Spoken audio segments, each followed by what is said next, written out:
एक बिना break green India news.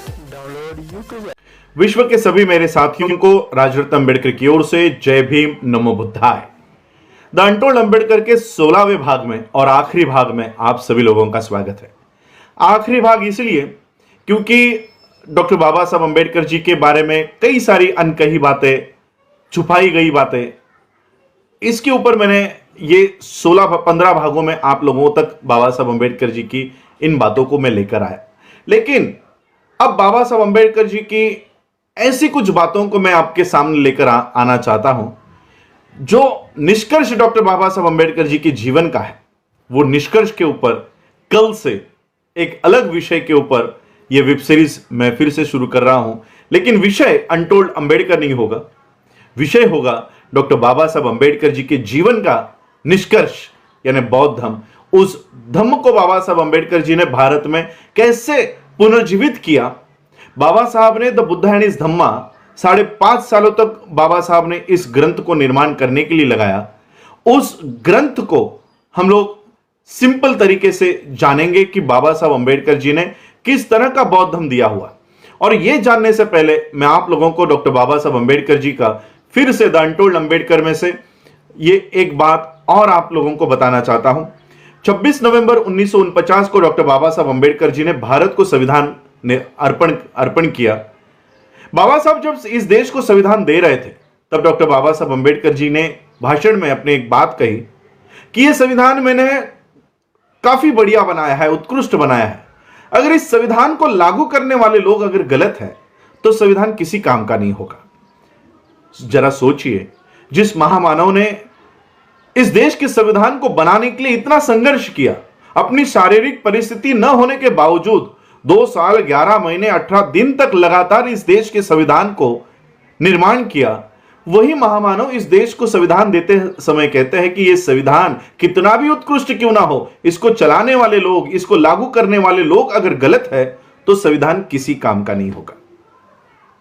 बाबा साहब ने ऐसी बात क्यों कही?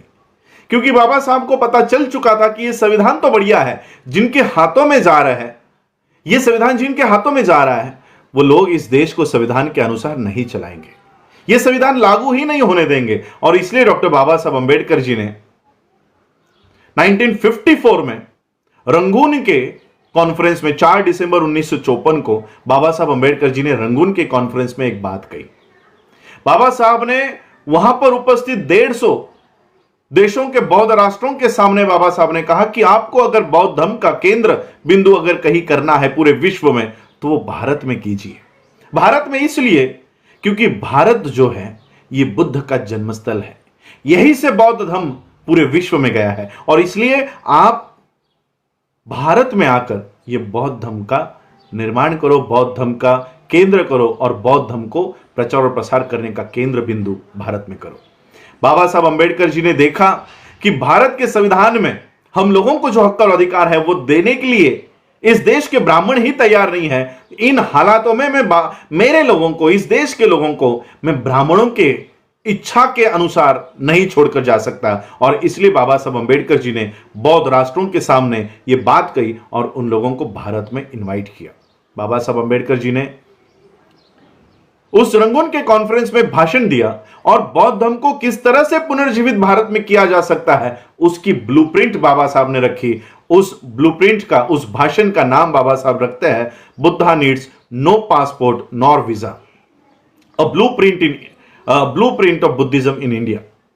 बाबा साहब अंबेडकर जी ने यह भाषण वहां पर दिया। बाबा साहब अंबेडकर जी ने कहा कि बौद्ध धर्म भारत से कैसे नष्ट हुआ, क्या बुद्ध की जो टीचिंग्स थी, जो शिक्षा थी, क्या वो कमकुवत थी, क्या वो कमजोर थी, इसलिए बौद्ध धर्म नष्ट हुआ?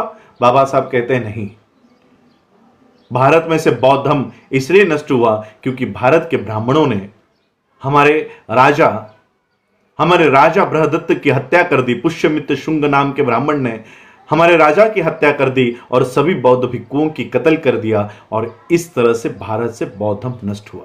बाबा साहब कहते हैं कि भारत में बौद्ध धर्म को इस्लाम से कोई खतरा नहीं है, लेकिन ब्राह्मणों से है, बाबा साहब का ये पूरा स्पीच बाबा साहब अंबेडकर जी ने आज भी उनके लिखित राइटिंग एंड स्पीचेस में है। और इस तरह से बाबा साहब ने भारत में आकर बौद्ध धर्म को किस तरह से पुनर्जीवित किया। बाबा साहब ने 1954 में, दिसंबर के 1954 में यह भाषण दिया। बाबा साहब भारत में आए और बाबा साहब ने बौद्ध धर्म के प्रचार और प्रसार की एक संस्था बनाई, जिस संस्था का नाम है the Buddhist society of India, जिसका आज मैं राष्ट्रीय अध्यक्ष के तौर पर काम कर रहा हूं।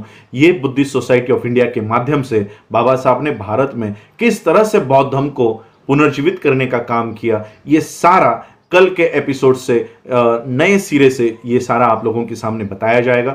बुद्ध का जन्म कैसे हुआ, बुद्ध ने परिव्रजा क्यों ली, बुद्ध के परिव्रजा के पीछे क्या कारण था, बुद्ध ने कौन सी तत्व प्रणाली, कौन सा नया धम्म आविष्कार किया, वो अष्टांगिक मार्ग क्या है, 10 पारमिता क्या है, अष्टांगिक मार्ग को किस तरह से हम लोग अपने जीवन में फॉलो कर सकते हैं। आज भी ब्राह्मणों द्वारा दिया गया जो ब्राह्मणी धर्म है वो किस तरह से बौद्ध धर्म को नष्ट करने के ऊपर काम करता है, ये सारी बातें कल बाबा साहब अंबेडकर जी के द बुद्धा एंड हिज धम्मा इस ग्रंथ से हम लोग जानेंगे। आप लोगों ने द अनटोल्ड अंबेडकर के सारे सीरीज को इतना सराहा, उसके लिए आप सभी लोगों का मैं आभार व्यक्त करता हूं।